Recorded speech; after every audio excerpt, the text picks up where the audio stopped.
निकल कर आई है। वरुण अब हमारे साथ जुड़ चुके हैं। वरुण बताएं, ब्रोकरेज हाउसेस का क्या कहना है आरबीआई मॉनेटरी पॉलिसी आउटकम के बाद? देखिए, ब्रोकरेज हाउस तो इसको थम्स अप दे रहे हो, सबके सब बड़ा सरप्राइज्ड है क्योंकि एक तो आपने 50 बेसिस पॉइंट का रेट कट कर दिया और साथ ही साथ 100 बेसिस पॉइंट सीआरआर कट कर दिया। तो ये एक बहुत बड़ा सरप्राइज निकल के आया है ब्रोकरेज हाउस की तरफ से। और नुवामा की एक रिपोर्ट आई है जो कि कह रहे हैं कि एमपीसी जो है जिसमें यहाँ पे कट किया गया है वो एक बहुत बड़ा सरप्राइज था और एक फ्रंट लोडिंग की गई है, ये इनका साफ साफ कहना है। और लिक्विडिटी इंजेक्ट की गई है इसके थ्रू, जो कि एक वेलकम स्टेप है और आगे ट्रांसमिशन जो है वो भी होता हुआ दिखाई देगा। लेकिन क्योंकि ये स्टैंस बदला गया है, अब एकोमोडेटिव से न्यूट्रल आ गए हैं, तो कहीं ना कहीं इनको ये लगता है कि आगे चल के रेट कट का जो ओवरऑल उम्मीदें हैं या फिर रूम है वो थोड़ा कम इनको नजर आता है। लेकिन ये कह रहे हैं कि हो सकता है कि आगे चल के आपको रेट कट देखने मिले, शायद ओवरऑल ईजिंग साइकिल जो है वो थोड़ा बहुत आपको कम देखने मिलेगा। लेकिन हाँ, अभी भी इनको उम्मीदें हैं, हालांकि क्योंकि स्टैंस बदला गया है इसके लिए उम्मीदें जो है जो पहले के मुकाबले थी वो थोड़ी कम है।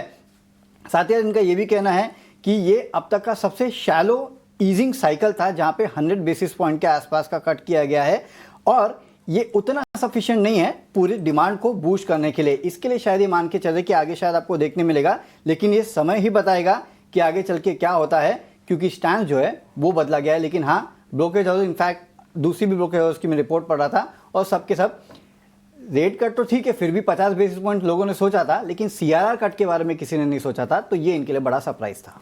बैंकों की तेजी के संकेत, लेकिन ऐसे में इंडिविजुअल कई सारे स्टॉक्स आज फोकस में रहेंगे खबरों के दम पर। कौन से वो स्टॉक्स है, पूरी डिटेल्स के साथ अब हमारे साथ शरद जुड़ चुके हैं। शरद, गुड मॉर्निंग। बताएं, कई सारे रेगुलेटरी चेंजेस हुए हैं कई सेक्टर्स में और कई सारी खबरें भी निकल कर आई है।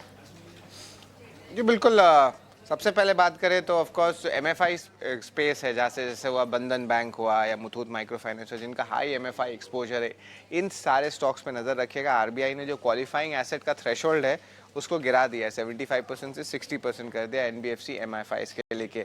इसके लिए स्टॉक के लिए जो है पॉजिटिव रहेगा पूरे सेक्टर के लिए, खास करके एमएफआई एक्सपोजर इनका ज़्यादा है क्योंकि अब वो ज़्यादा पोर्टफोलियो जो है अपने माइक्रो फाइनेंस लोन्स में वो एलोकेट कर सकते हैं। तो ये ऑफकोर्स एक अच्छा मोमेंटम है। और थोड़े दिन पहले जो थी रेट कट भी आई 50 बिप्स का, तो वो भी जो है आपके एनबीएफसीज को सपोर्ट करेगा। दालमिया भारत, अंबुजा, ये सारे जो सीमेंट स्टॉक्स है, खास करके जो वेस्ट बंगाल में जिनका एक्सपोजर ज़्यादा है, वहाँ पे पश्चिम बंगाल ने जो इंसेंटिव्स वापस ले लिए हैं, तो इन स्टॉक्स के लिए नेगेटिव रिएक्शन देखने मिलेगा।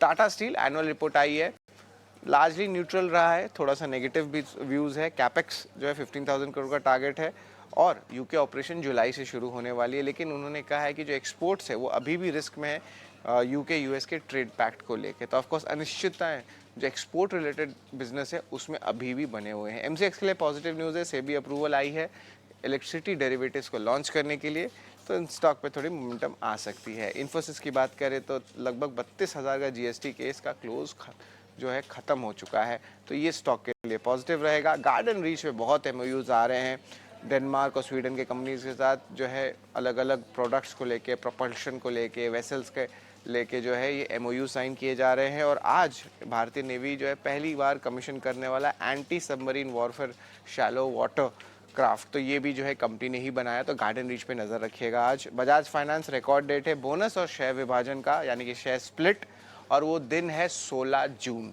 तो ये एक इम्पॉर्टेंट नंबर है। और आखिर में tyre stocks, Piramal pharma, pi industries, chemical वाले बहुत सारे स्टॉक्स जो टायर इकोसिस्टम के, उनको आज फ़ायदा रहने वाला है। और ये इसलिए क्योंकि गवर्नमेंट ने नई एंटी डंपिंग ड्यूटी लगाई है विटामिन और रबर केमिकल इंपोर्ट्स में चाइना, जापान और यूरोपियन यूनियन के अगेंस्ट, तो इसके लिए जो है इन स्टॉक्स के लिए पॉजिटिव रहेगा। बिल्कुल, तो कई सारे स्टॉक्स आज के सत्र में फोकस में रहेंगे। टाटा स्टील, इसके अलावा कई सारे जो कंपनियां और सेक्टर्स रबर इंपोर्ट्स करती है उस सेक्टर पर भी नजर रहेगी। यहां पर कुछ रेगुलेटरी चेंजेस हुए हैं जिसके चलते एमएफआई सेक्टर के स्टॉक्स भी फोकस में रहेंगे। शरद, शुक्रिया पूरी डिटेल्स के साथ हमारे साथ जुड़ने के लिए। गार्डन रीच शिप बिल्डर्स की भी शरद ने बात की थी और उसी सेक्टर से एक बड़ी खबर निकल कर आई है, सुपर एक्सक्लूसिव। ईटी नाउ स्वदेश प्रकाश प्रियदर्शी हमारे साथ जुड़ चुके हैं एक बड़ी खबर के साथ। देखिए, डिफेंस सेक्टर के लिए काफ़ी पॉजिटिव डेवलपमेंट है। जो जानकारी हमें मिल रही है उसके हिसाब से सरकार जल्द ही नए डिफेंस इंडस्ट्रियल कॉरिडोर्स को मंजूरी दे सकती है। सूत्र हमें बता रहे हैं कि इन प्रस्तावों पर काफ़ी गंभीरता से विचार किया जा रहा है, जिसमें 2 से 3 नए डिफेंस इंडस्ट्रियल कॉरिडोर्स को मंजूरी दी जा सकती है। सूत्र हमें बता रहे हैं कि डिफेंस मिनिस्ट्री जो है ऐसे प्रस्ताव पर काम करने की शुरुआत कर चुका है, जिसमें कुछ राज्यों में न्यू डिफेंस इंडस्ट्रियल कॉरिडोर्स की मंजूरी दी जाएगी।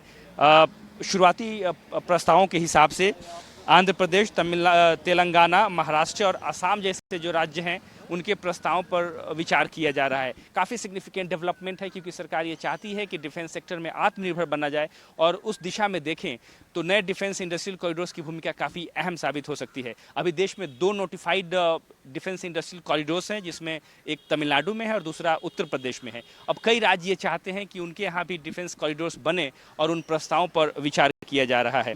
तमाम तरह के इंसेंटिव्स दिए जा सकते हैं कंपनीज को डिज़ाइन, मैन्युफैक्चरिंग जैसे जो इक्विपमेंट्स की डिज़ाइन और मैन्युफैक्चरिंग के लिए, और तमाम तरह की इक्विपमेंट्स की मैन्युफैक्चरिंग हो सकती है, जिसमें missile systems, EVs, aerospace components, drones, radar system जो है उसकी मैन्युफैक्चरिंग को नई रफ्तार मिलेगी। काफ़ी सिग्निफिकेंट डेवलपमेंट है, क्योंकि सरकार अगले 4 सालों के दौरान डिफेंस प्रोडक्शन की बात करें 3 लाख करोड़ रुपए के आंकड़े को पार करना चाहती है। उसी तरीके से डिफेंस इक्विपमेंट्स के एक्सपोर्ट पर भी काफ़ी फोकस किया जा रहा है। उसको कॉन्टेक्स्ट में अगर आप देखें तो जो न्यू डिफेंस कॉरिडोर्स हैं उनकी भूमिका काफ़ी अहम साबित हो सकती है। डिफेंस सेक्टर पर खास फोकस रहेगा हमारा। याद रखिए, ऑपरेशन सिंदूर के बाद इन एनी केस पूरा सेक्टर फोकस में रहा है। अच्छे खासे गेन्स इस सेक्टर ने दिए हैं, और अब ये बड़ी खबर निकल कर आई है ET Now स्वदेश एक्सक्लूसिव, जिसके चलते पूरे सेक्टर पर नजर रहेगी।